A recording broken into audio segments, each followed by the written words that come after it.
Hi, welcome back to Ozark Garden Talk with White River Nursery. I'm Sarah, owner of White River Nursery. I'm Charity Cox. I do the plant buying and event coordination. I'm Alex Royce. I'm the general manager.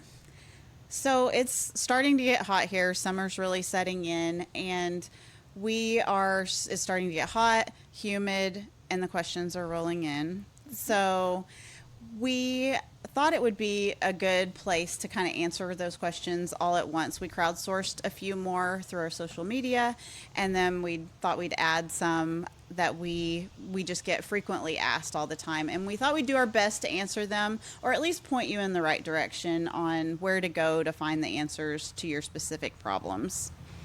So what are some of the common just threads that we hear, would you say? Number one is probably how often to water. Yeah, I would say watering is definitely at the top of the list at this point in the year whenever we've run out of rain. Yeah. We were so spoiled the early part of this year, and it was cool, it was nice, and then it seems like it's hit us in the humidity, and the plants kind of freak out. Yeah. We also, this time of year, we start seeing a lot more damage from insects. We start seeing fungal disease.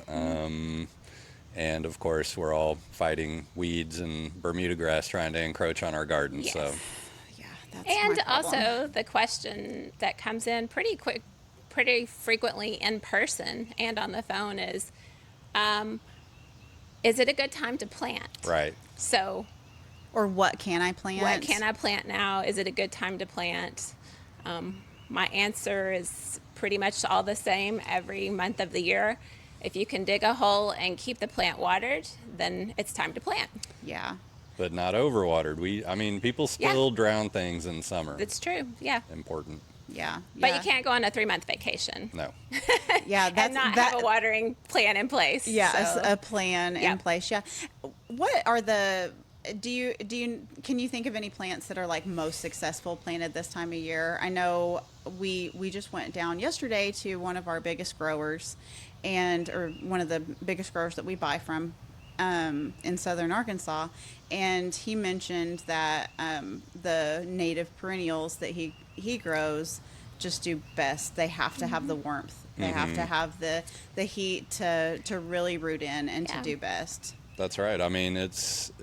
It's kind of counterintuitive, but so many things, the warmer it is, the faster they root in, the faster they get established. And we see that with the things that we grow here. Right. Things that we plant in early spring can take a month or more to get fully rooted Couple to of the months, sides and the bottom of the pot. And then, this time of year, certain things, it's a few weeks. It happens a few very weeks quickly. it shoots up top growth and the root growth, and then we're trying to, going back to watering, we're trying to adjust our watering in these containers that we grow them in, because the plants are growing faster, the temperatures are drier, all that kind of are hotter and drier, so all of that is adjusted basically on a weekly basis if we're paying attention properly. Yeah, So, and I talk to people about that a lot when they're talking about planting this time of year. I say, really the rules are the same. The margin of error is just smaller. So you still want to water things in thoroughly. You want to wait until the top inch or two of soil dries out and then rewater deeply. And it just happens faster. If you plant in fall or spring, you're not going to have to be out there checking every day and really keeping as close of an eye on it. yeah, and it makes a difference, as also is a normal answer here, as to what you're planting in, what your soil is like underneath that root zone. If you're planting on top of red dirt clay, you're going to have a different watering schedule than maybe over a sandy loam area that's been improved by quite a bit.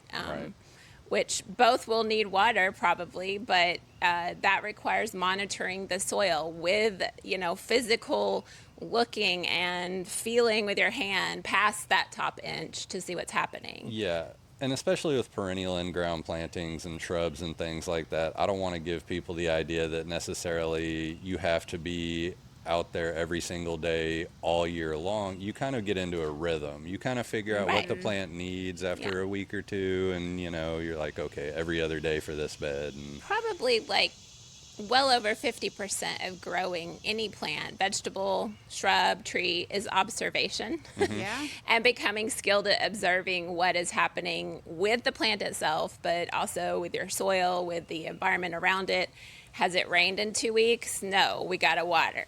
Yeah. Is the sun, I mean, we're hitting whatever, 105 today. We're not.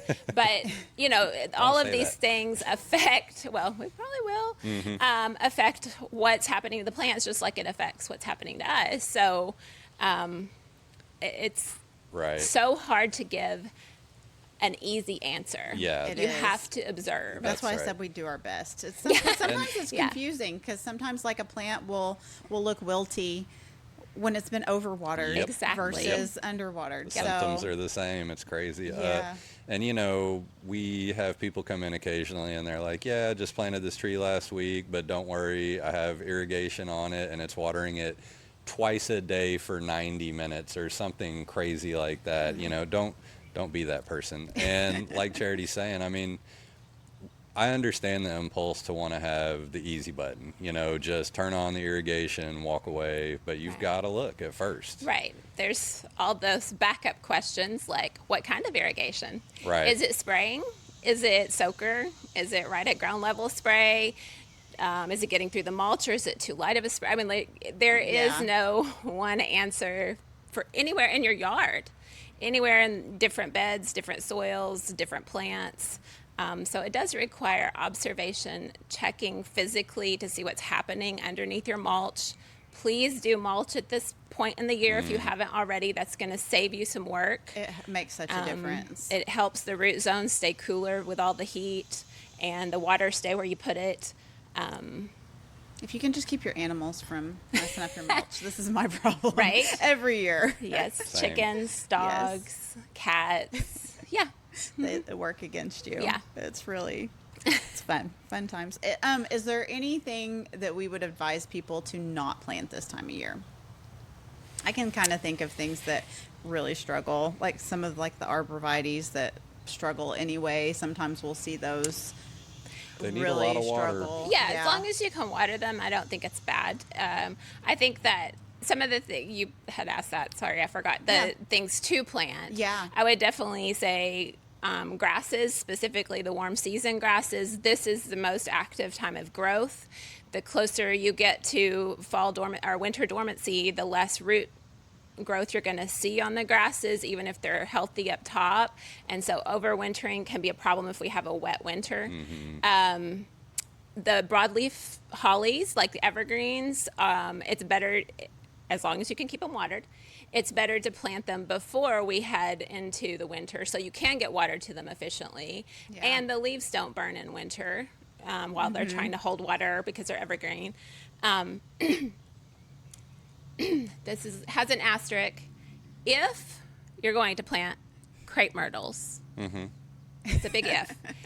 Now is the time, for sure. It's a hot weather plant that loves to grow now. It's going to give you flowers, too. Yeah.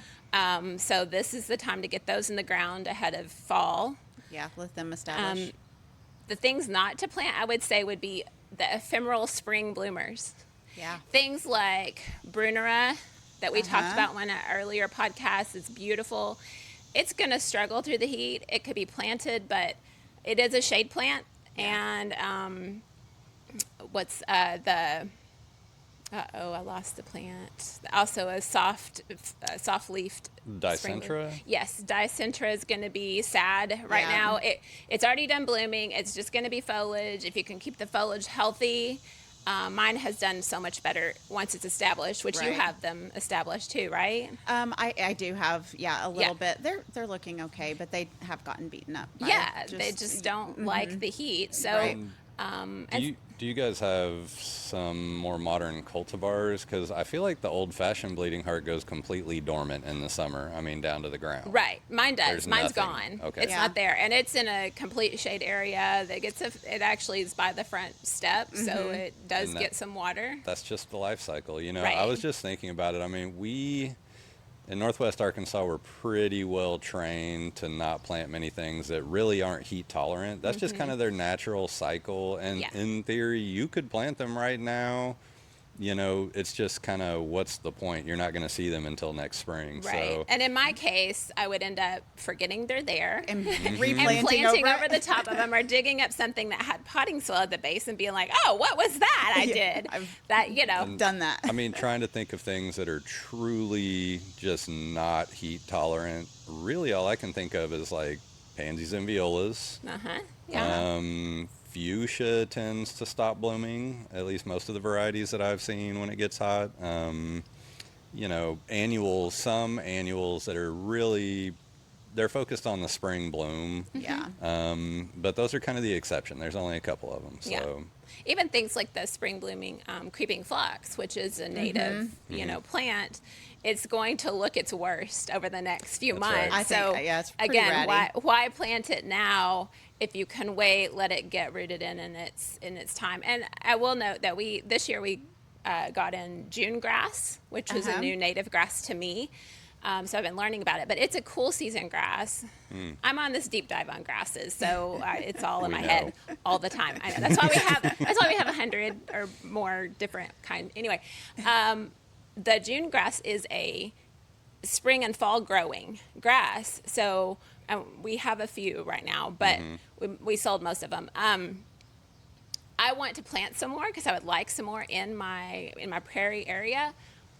But I keep telling myself, don't plant it now because it's just going to sit and struggle through the baking heat because it's full sun area, which is what June grass wants. But it's going to actively grow if I plant it in the fall or early spring. Interesting. So, and so knowing the difference on grasses specifically, cool versus warm, also can help you be more successful. So it's named after the month that it doesn't grow in. I don't know. I guess maybe... Would it be the seed time? I have no idea Could why be. it's It was called June covered grass. up, and or maybe it's June grass, up like right. Oh, in a different in northern Missouri. I don't know. Yeah, it's a pretty grass, very well behaved, and you should plant it. It is very pretty. Anyway, That is a cool one. Well, okay, kind of on the watering thing we touched on, one of our questions is what actually is the best time to water? Morning, night, noontime, or does it matter really? I don't know why I love this question so much, but I really do. It's interesting to think about for me, and kind of the mechanics of why one time is better than another. And there is an answer. Morning is the best time to water, hands down. And one of the main reasons, well, for one thing, you want to kind of fill up that fuel tank, that water tank for the plant for the day going into the nasty heat. But in my mind, almost more importantly, you do not want a plant to go through the evening with wet foliage. And it's humid right now. The lowest humidity is in the afternoon, and then once it starts to cool off, that humidity starts to go back up. So if, for instance, you have a bunch of petunias in a pot on your patio and you just water the top of that thing at 5 o'clock in the evening, it is unlikely to dry out. And so when you go through that evening, that is when you get fungal development. That's when fungal spores land in that moisture and are able to take hold on that plant. So, in an ideal situation, you're not watering the plant anyway. You're watering the soil beneath it. You don't want to get foliage wet if you can avoid it. Sometimes you can't. And, we all sometimes we'll run a sprinkler or whatever. But doing any of that in the morning is so much better. And we don't talk about lawns or turf very much, and it's not really our thing. But yeah, also watering your lawn, do it in the morning. Don't do it at night. What is morning, Alex? Probably anywhere from 5 to 8 would be fine. Right. So pretty early.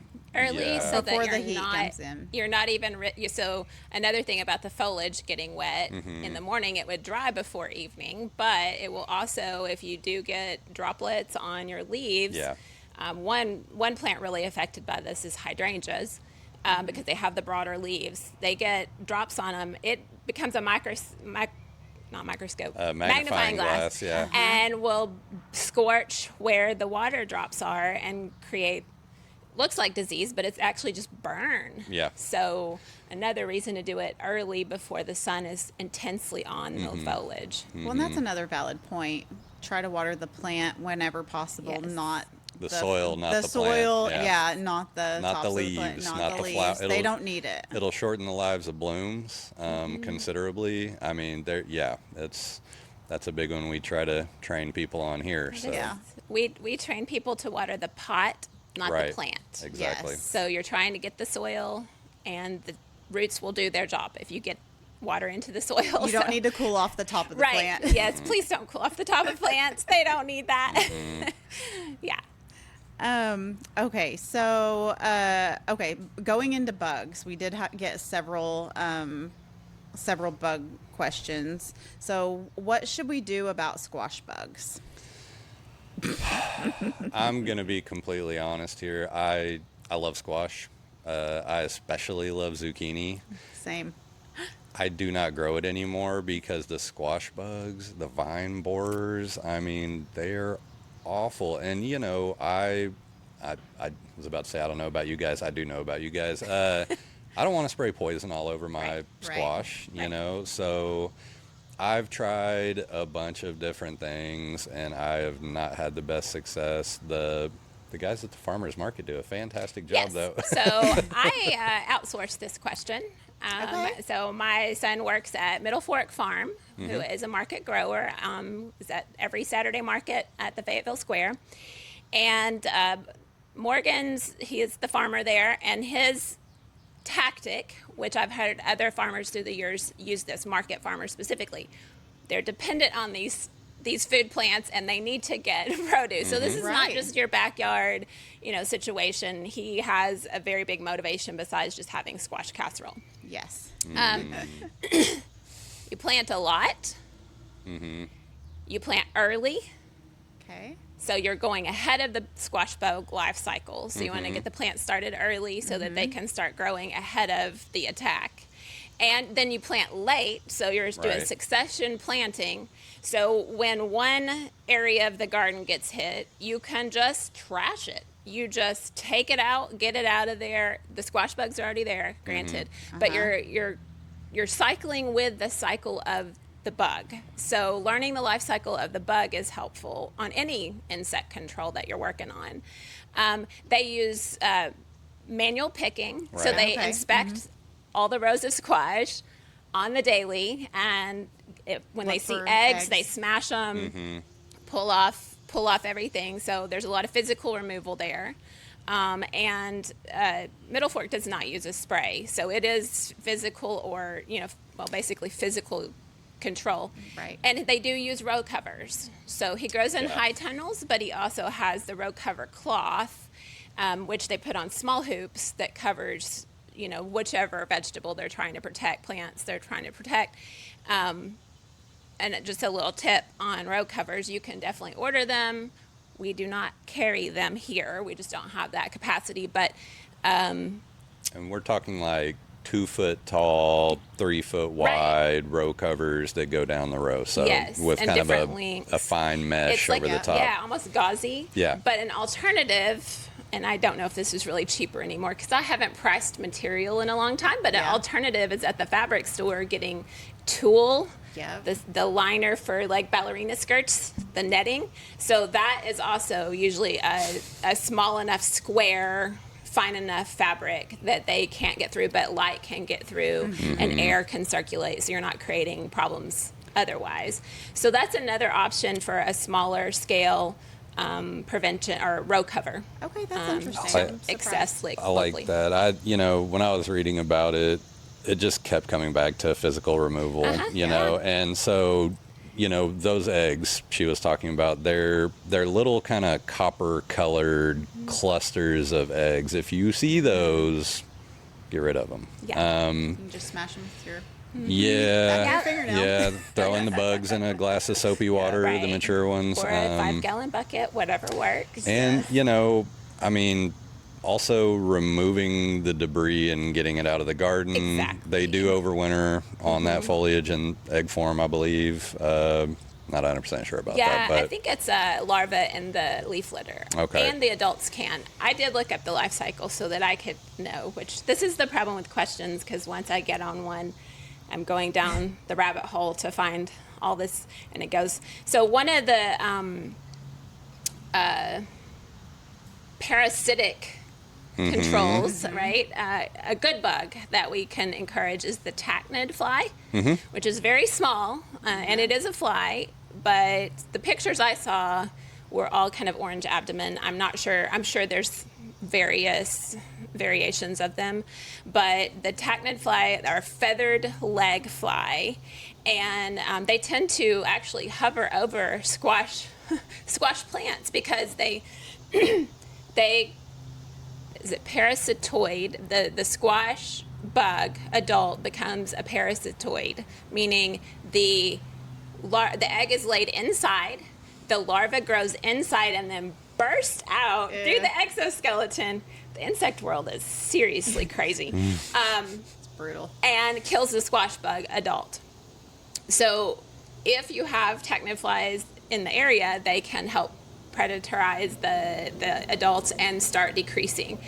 How do you get tachnid flies? Well, grow squash, they'll probably come because that is a food source. But they also say that goldenrod, yay, one of our great natives for late blooming, is a nectar source for the fly, and the carrot, dill, and parsley family. So all those umbels of nectar flowers. I'll bet you yarrow is on that list somewhere too. Yeah. I mean, tangent, but when I was researching beneficial insects years ago, yarrow feeds so many of them. I mean, the lacewings, all these good bugs that we want to come eat the bad bugs, plant some yarrow. Yeah. You'll have more.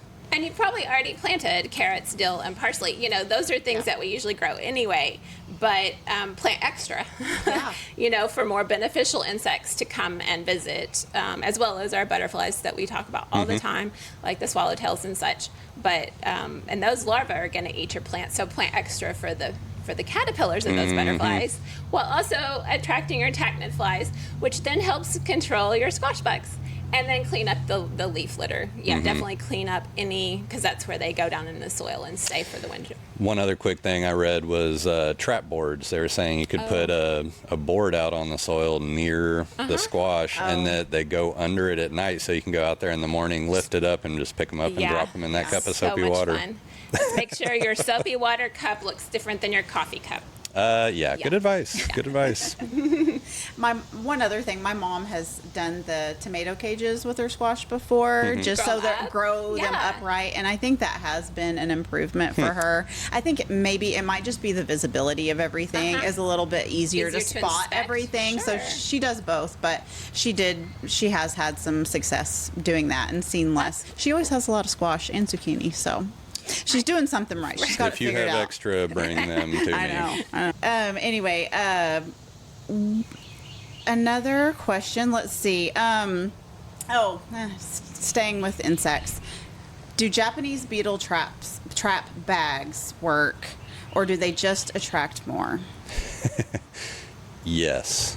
To both. I actually really like this question too. It's interesting, and we have some experience with using those here at the nursery. I personally, I have such disdain for Japanese beetles that it just makes my heart happy to trap and kill a bunch of them. So this is not our normal state, though. Yeah. We usually enjoy seeing what the insects do.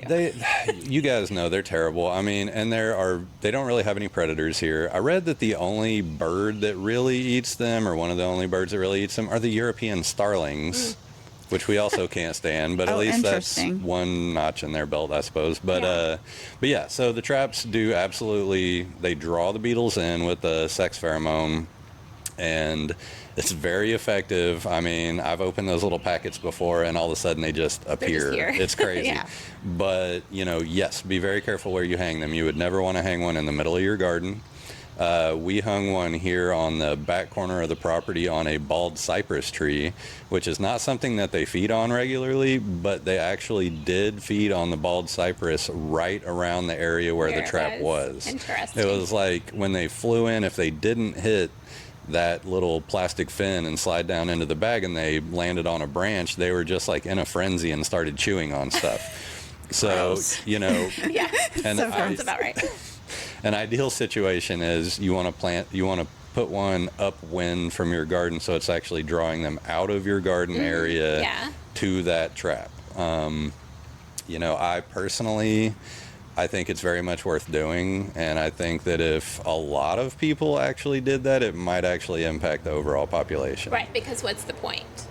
It's catching the adults. Right. They fall into the bag and drown in the water, and they can't get back out.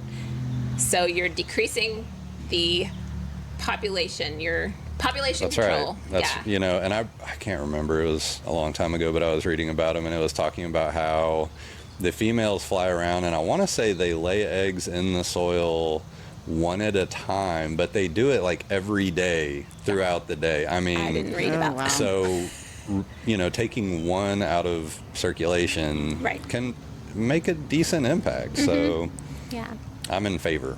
Okay. That's good to know, because we do hear mixed reviews and people get frustrated probably for those reasons, that they're I get it. in the wrong spot. So, okay. On to weeds. What's the most efficient way to keep weeds away? Sprays, cardboard, solarizing. Those were some of the questions. You have a lot of experience with mulching cardboard. How much time do you have? Right. Yes. That's that might be a good starting point. And how much space? Yeah. Well, how with? much time? Are you trying to plant in the next week? Well, I can't help you. But if you have time, if it's an area for future garden beds, future project gardens, and you can take 12 months to get ready, that's probably your best thing. If you can set your sights on next year planting, you can do solarization. I have done solarization in several different methods, none of them properly. Okay, so I'm just talking. Practice has not been put in place. I get impatient. I did solarize for 10 weeks. Is that 2 years ago? For the prairie? When I did the prairie area, I had a lot of lawn. Lawn is a loose term because it was all kinds of things, but definitely Bermuda's in there. Yeah. Solarized way too big of an area to actually control with one person. I have not used poisons on my property. I've never done Roundup. I've grown animals to eat, so I try not to do that. Mm-hmm. I am getting older, and I am not going to say that I might not resort to some of those things soon. Yeah. Solarization, you can use black plastic, you can use clear plastic. What I had accessible, I believe off the shelf at a big box store, was clear. That's what I could get in the size I needed. And you should solarize for 8 to 10 weeks, I believe is what is recommended. A really great resource for figuring out how to set up like a meadow or a prairie, which is what my goal was, is Prairie Moon Nursery. They have a lot of how-tos. Also Prairie Nursery. They make life really confusing. But both of those have really good, different businesses, different growers, really good information on how to get going. It is very detailed, and they are telling you that so you can be successful. And I just improvised. So here with all the Bermuda and our seed bank of weeds in our soils, we should solarize 8 to 10 weeks. Summer is great because it's really going to do the trick. Less effective in the winter, but then you pull back, everything will fry, especially right now. Pull back the plastic after that time. Let things regrow. And this is like, you're just like, what are you doing? Cover it back up for another 6 to 8 weeks. You're depleting You're those trying to get everything, re-sprout, regrow, get the energy going, and kill it again. And then you just keep doing that. Probably, I don't even know if you can do it long enough for Bermuda. Like, I mean, you might have to do that for 16 years. I don't know, because I don't have an answer for that. Plants are resilient. But the weed seed bank can be depleted by doing that. And then at that point, so that's a non-spray option. Most of our larger scale native plant installers, like Native Landscapes, they do have to use sprays because it's huge areas. They need to get it down so that they can start working with it. So read labels. I cannot counsel on use of those. I'm not saying they're bad. Sometimes it's the option you can use. If you do have an area that's not super Bermuda infested, a one-time solarization is probably going to get you really far. Right. Then if it's an ornamental bed, not native specifically, cardboard over that soil is good, because then you're going to have another barrier which will break down. The cardboard should not have print on it, tape on it, staples, get all that stuff out, and mulch. You're preventing weeds and building soil. Building soil, right. My one where I have failed with the cardboard situation before, it was not immediately reapplying once that does break down, and because I have seen people do it well, but they stay on top of it. They are covering any kind of breakthrough weed infestation. They're either pulling or covering. They stay on top of it, and I've seen people do it really well around here and keep the Bermuda out of it. Yeah, and I hate to say it and to throw this in there, but if we're talking some small flower beds, your best option, as a part of your overall strategy, is still hand removal. Right. Yep. Pull those weeds. I have flower beds that are pretty packed with stuff, and I could cut the cardboard into various shapes, and I probably should, and do mulch over the top of that. But I'm still always going to have to go in there by hand and remove some Bermuda that's popping up right where the plant is, and that's what usually happens. Right where the crown of that shrub is, that's where it's coming up. So well, and dense planting, that's a great way to avoid some of that weed growth. Yes. And sorry, one other thing on spraying. What you said, 100% accurate. We have a lot of active environmental organizations around here. That's what they use on some of this bush honeysuckle and things like that, where mechanical removal is not a good option. It's about using the tool in the right way. I'm no fan of the stuff, but in some situations, use it right. Don't get it on you. Don't get it on food. Don't get it where pets and kids can get at it. And I would also like to throw out a lot of the alternative sprays. Like, there's a lot going around on TikTok right now about, salt and what is it? Dish soap and industrial vinegar. Keep in mind that when you do that, you are putting salt into the soil, and nothing is going to grow there. For a while. If this is in a flower bed, don't do that. No. If you're spraying cracks in your driveway, fine. Right. But just keep in mind that you are salting the earth. This is a thing. So. Yeah. And just, with every product, read the label, because 100%.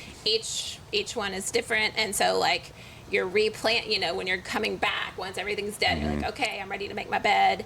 Make sure you followed the protocol on that clearing out of the area, because we are not chemical experts. No. But I think what you're getting at is, with some sprays you can't replant for 4 weeks. With some it'll say like 6 months. Right.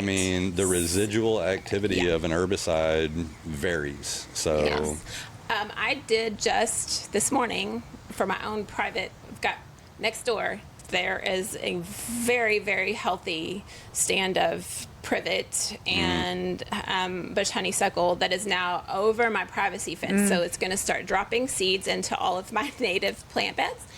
My neighbors are not for it, but it's just that task is huge. And so I was looking up, how do you kill privet? Yeah. It's a little like Bermuda. This is the Chinese privet, right? Isn't that the right? Yeah. The Extension Service has an article. They're doing a study. I think it's still in progress in the Little Rock area. They were showing that privet with physical removal is the least effective way. Oh, interesting. So they are saying, basically, with privet and honeysuckle and some of these persistent woody invasives, poisoning is actually the only way to go. And now, there's ways to do it. Yeah. And they're not recommending foliar spray. No.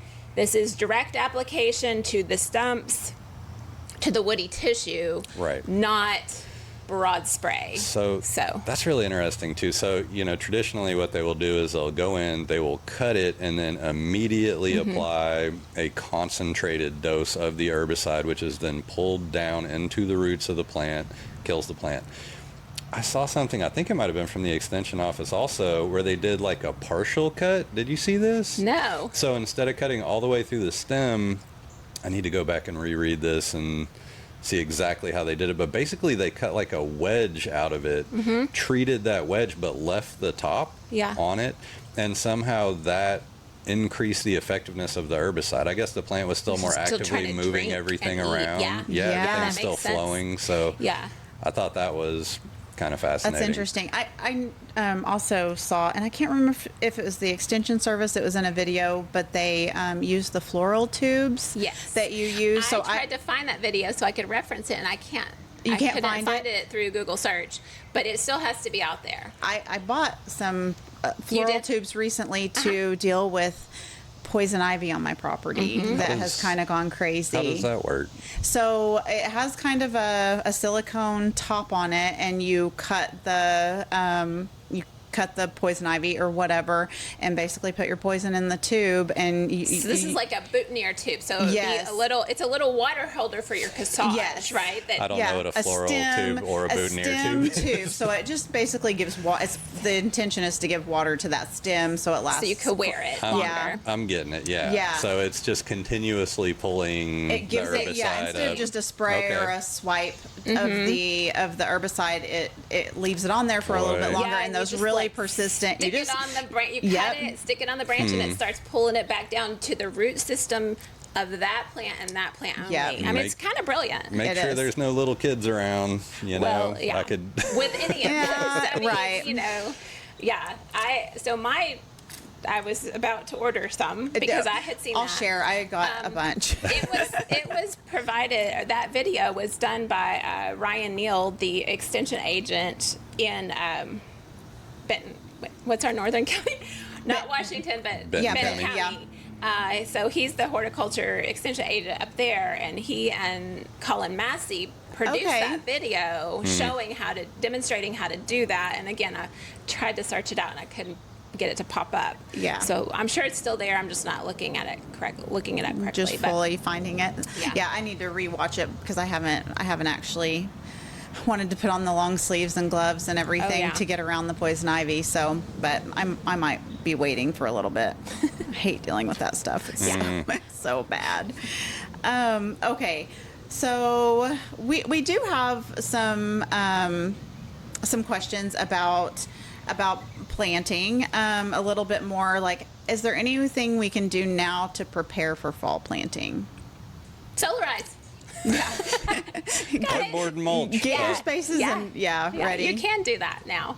Right. Yeah. I mean, improving your soil. I mean, you can do that just about any time, but you might as well do it now as well, especially if you're preparing a bed for like fall vegetables or something. And that's another thing. It's actually time to start seed for fall veggies, believe it or not. So a lot of the stuff like cabbage, kale, broccoli, I mean, those cole crops, in theory, should be started now or pretty soon. Very soon, And what are your thoughts on if you do have a new bed that you're preparing to keeping the soil covered so that, like, you don't get those weed seeds blowing in? I've noticed in my own garden, the areas that I was diligent about keeping the soil covered around with some kind of top cover, I just use like a straw. But I cannot think of a scenario where mulch is not a good thing. I mean, plain and simple, it's great. It's not going to pull. There's a lot of thought out there about how the mulch does pull all the nitrogen out of the soil to break down. What's your garden going to be? Yes, it is going to pull some nitrogen to break down, but it is not, it gives it back. Well, so it's not as big of a problem as sometimes I think people think. Yeah, and this also depends on the kind of mulch you're using. I mean, nitrogen fixation tends to happen when you use green wood. So most of the mulches you get, you're going to get a very small amount of nitrogen fixation right where the soil horizon meets the mulch, where it's basically in contact with it. This is not a scenario that is going to make your plants struggle. I do wonder sometimes, the handle factory people talk about where they go get the wood shavings. I feel like that is considerably greener. Yeah. Usually, right? I mean, I'm sure it's I guess so. kiln dried, maybe, or it's so fine that it would dry very quickly. I've so never I don't even know. actually seen it. I get it. I just assumed it was greener. But yeah. Again, my mom, who's a big vegetable gardener, has had this problem. Whenever she had like the power company come out and cut some trees down, and then they dumped the big load of chips on her property, and then she used that immediately in her garden, and it did suffer for a year or two. She had some struggling plants that were weaker. In that case, like if you're so lucky as to get a pile of wood chips from the tree clearing down the road or something, if you're preparing for fall and you want to go ahead and get it to cover ground, which a note on bare ground, nothing in nature allows open soil. Like that will not happen. So if you don't put something you want there or something that's meant to be there, like native plants, you're going to have invasives, period. So cover the soil somehow, cover it. But a layer of compost can counteract some of that nitrogen draw. And again, don't use the soil right away, like a vegetable garden where roots are right there, close to the surface. Things like woody plants, like trees and shrubs, don't tend to suffer at all from the fresh green stuff. But you can lay down a layer of a couple inches of compost and then do that greener wood chips if you can't let them set. And that will help. I may be worrying too much here, but I can't help but think, especially with like a tree service, I mean, what if it's a black walnut? You've got allelopathic chemicals in the wood that are going to negatively affect other plants, and black walnuts aren't the only one. So if you don't know what's in it, I mean, I don't know. Depending on the situation. If you go to the city of Fayetteville and get wood chips, you're getting whatever you get. That's right. It could have poison ivy in it. And as a matter of fact, at the city, it's going to have at least a little bit of black walnut, a little bit of, I've used it for years in like garden paths. It's chunky. I mean, the tree services, they're chipping it, but they're not grinding it to this wonderful mulch. It's just getting it down into smaller pieces. So it's not a material you actually want on the vegetable garden. Anyway, you can't work with it. They're sticks. And so I've used it on garden paths. It's always nice to have a spot in your yard to have a mountain of mulch that can just live there for years, and then you go and dig down and there's like soil with earthworms. I mean, so like these are treasures to gardeners if you have space and a spouse or partner that's okay with all that. But experience. And no HOA. Oh, that's true. So it can be used, but I think, you have to pick where you're going to do it. Sure. So long story short, come in and buy some 100% organic compost from us. That's what I use for mulch. It's awesome. Yeah, it is good. Yes, that product is wonderful to work with, especially for vegetable gardening. And it's beautiful. So fine. Yeah, I tend to like something finer, either that 100% organic compost or a straw or something that's going to break down easily. Okay, let's see. When is it time to plant fruit trees was a question we got. So when can you dig a hole and keep things watered? We're back to that. No, that's not the best answer. But. We've all generally been trained and read that the best time to plant fruit trees is mid to late fall, basically when the tree's starting to go dormant or just after. The tree needs a lot less resources at that time. It doesn't need as much moisture because it's not losing all that moisture through the leaf surface. And despite the fact that the top is dormant, underground there is still some activity, some growth. So through late fall, to some degree through winter, through spring, it is growing roots, it's getting more established. So you're giving it the maximum amount of time to get its roots out before we get into nasty hot summer. Yeah. So it can fend for itself a little better. You're less likely to lose it due to underwatering or overwatering. And it's basically, you're just giving it as much time as possible before summer. Right. And fruit is challenging to grow in the Ozark area, so you might as well give yourself the best That's right. start you can, the tree, the best start you can. Got Ames Orchard, who's a neighbor of us. He has always said fall once dormancy, once leaf drop. That's his recommendation. Yeah. Our best inventory for fruit trees is going to be mid, I guess, is that mid-fall? No. Late fall into winter, actually, which, we will have the most selection, the most quantity. They are bare root almost and dormant, so they're easy to plant. And you can get your pick of, the cross-pollinating ones and all that stuff. So it's definitely fall, even though if you can dig a hole and plant it and keep it watered, then that's also a good time. Right. Yeah. I will say this year, how are your fruit trees doing this year? I have so many apples that my trees look beautiful and ornamental, like they are red. Now, if you get up close to the apples, because I, once again, don't spray anything, even stuff to help me get my apples, they are, they've already had their little borers in them and they've got some deformity, but like from far away, there's like pretty red apples all over my trees. That's awesome. So it's a good apple year, I would say. Good fruit year. Yeah, I think it's a great fruit year.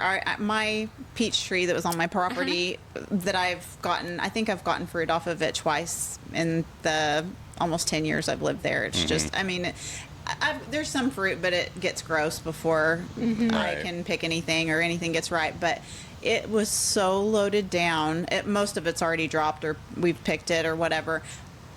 Granted, a lot of it had worms in it before I could pick it, but we just picked around those. But, branches broke heavy with fruit. Yeah. It was kind of, it's really fun. It's a good year.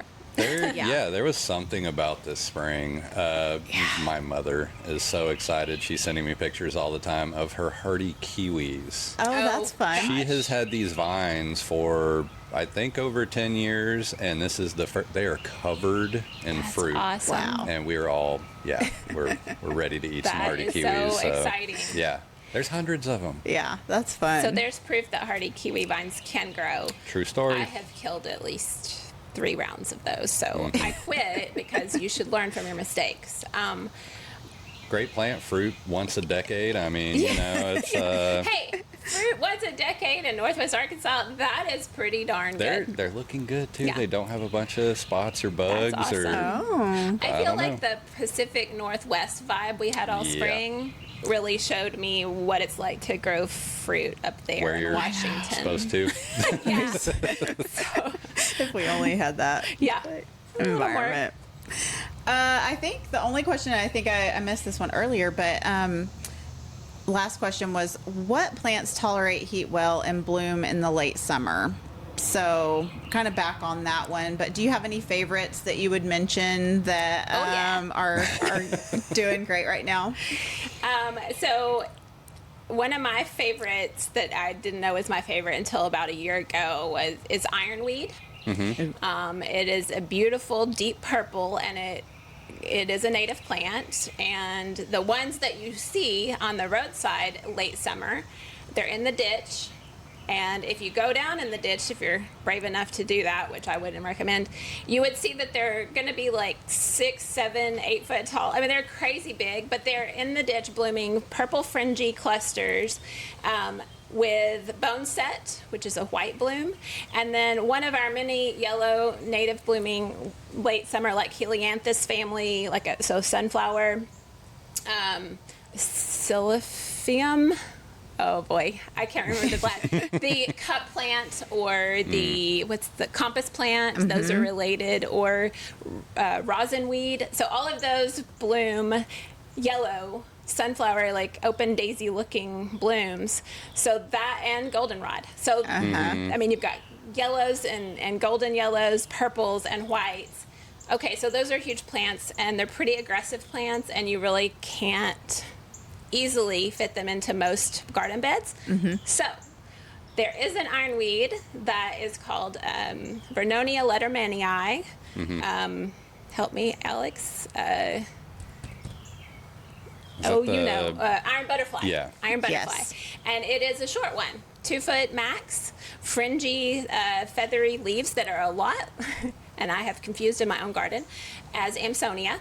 So our Arkansas blue star, very similar foliage. And habit, actually, but then is the late bloom. Also very interesting. I told you ironweed was my favorite. Okay, so also very interesting. Mount Cuba just did one of their latest studies. Mount Cuba Center, which is a wonderful website to check out. They did the 5-year study on Vernonia species, and so they have some really great in-depth information about all the different kinds. And they found they did a pollinator count and things like that. So that's cool. across the species, they all get visited. You know, there's a New York ironweed that's very specific habitat. So there's kind of one. Is what you're saying the cultivar is as beneficial? Yes, and So- the different species. So like there is one called Jonesboro Giant, Oh, cool. which is 9 foot tall. They trialed in wow. Mount Cuba Center. I'm assuming it's actually from Jonesboro because Arkansas is definitely a native zone for a lot of the Vernonias. But that deep purple late in summer with all the yellows that we're going to have anyway from the wildflowers is just a great plant. And it's tough, dry, doesn't care. So. And the Mount Cuba Center, if you don't know, is an organization. One of the big things they do is they test cultivars versus the straight species to see, how it interacts in the environment, if the insects still come to it. And they found some interesting things. I mean, some of the double blooming varieties of echinacea, for instance, the pollinators barely visit. And then, they'll find other varieties that they visit just as much as the straight native. And, this is the kind of information we need.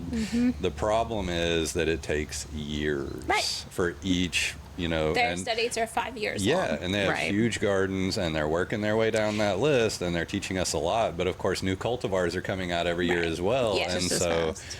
it will remain confusing for a while. But it is a wonderful source of information.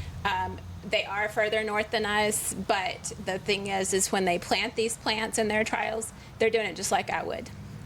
Plant it out there, water it a couple of times, and that is it. Let's see what really happens. And they don't have improved garden soils. They're putting it out in their native soils.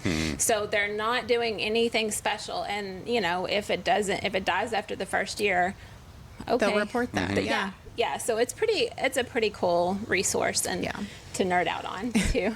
And you were mentioning, the smaller cultivar of ironweed. There's smaller solidagos as well, the goldenrod that are much more manageable because, some of these plants, if you have relatively small beds, they're garden bullies kind of, and they're evolved to be that way. One thing that we can do to these natives, and thanks to Kitty Sanders, who did our last Pollinator Month presentation on butterflies, she reminded me, which I had known, that doing the chop on these big native plants, doing a chop, and her calendar marker is when school lets out at the end of May, 1st of June. Chop your stuff by a third or even a half. Some of these plants that are going to want to be like a big ironwood, like 6 foot tall, if you chop them, they stay more of a 3 foot range and still have time to set their blooms. There's a few plants you wouldn't do that to, but the more big, tough, maybe aggressive natives that you're going to use and you really do want for the pollinators, including goldenrods, and asters, you can chop like that, and they actually look so much better. They're going to stand up better. They're going to put on lots of blooms. Stay within your bed bounds.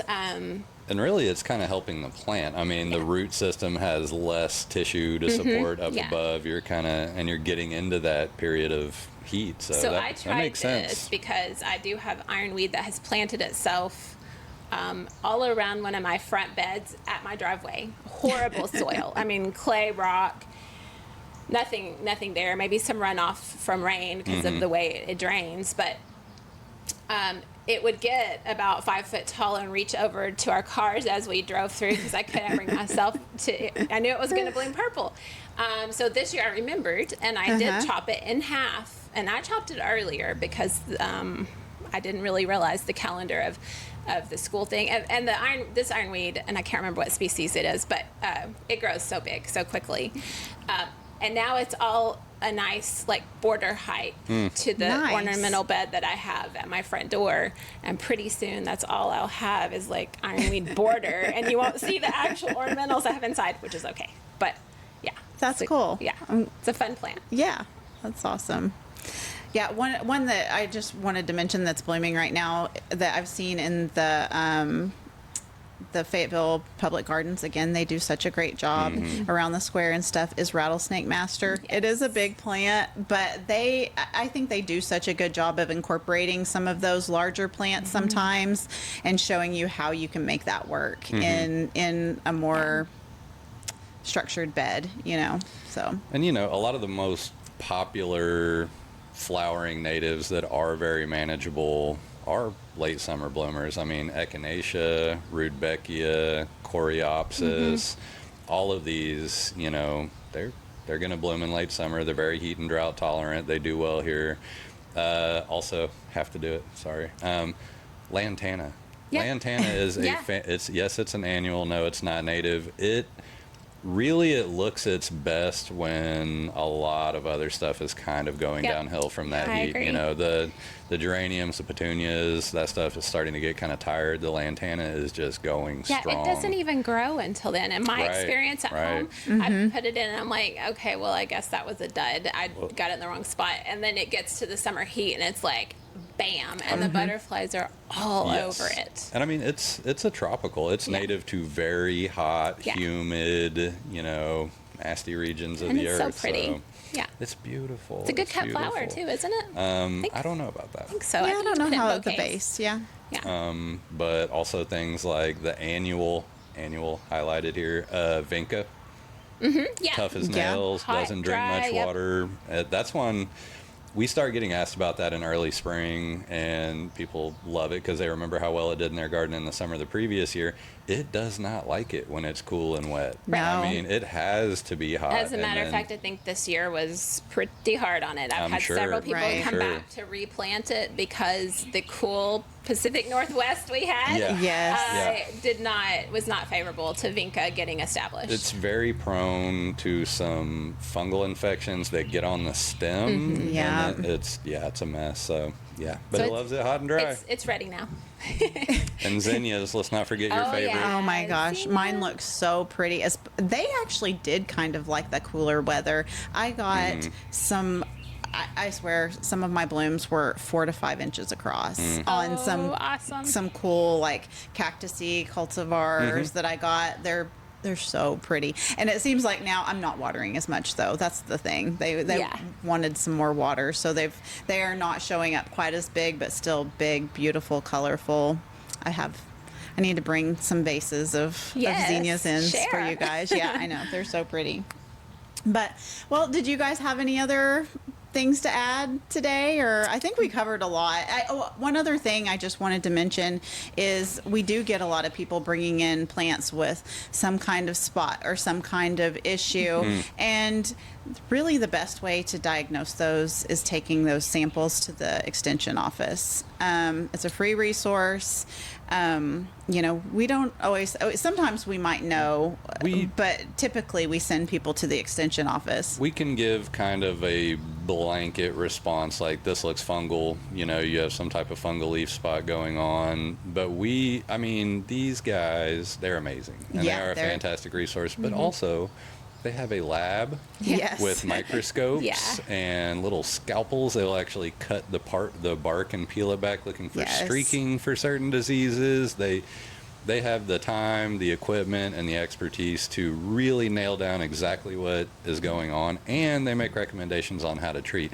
In my experience, and this has been a couple of years since I've done it probably, but if I take something in at lunchtime. I mean, they have sent me an email with the full diagnosis and treatment recommendations within an hour or two a lot of times. Wow. I mean, it's fast. I and don't. They might have gotten a little behind. they're busy, I'm they sure. had times We they had some keep people in plugging them. They're this- probably overrun, but Well, isn't that the area of the extension service that had some people retiring? I don't know. I believe Colin had told me that.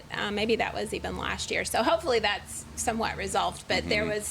there was some retirement age individuals, and Yeah. so they had gotten short on staff. But they're still addressing and stuff. even Right. if it takes a day or two, Oh, yeah. I mean, this is a free service Yes. by Yes. extremely professional people who care about what they're doing. So, Yes. you know, I think it's just a fantastic and It is. underused resource. Yeah, definitely. Definitely. Well, I think that's all I have. So, Yeah. all right. Well, thank you guys for joining us.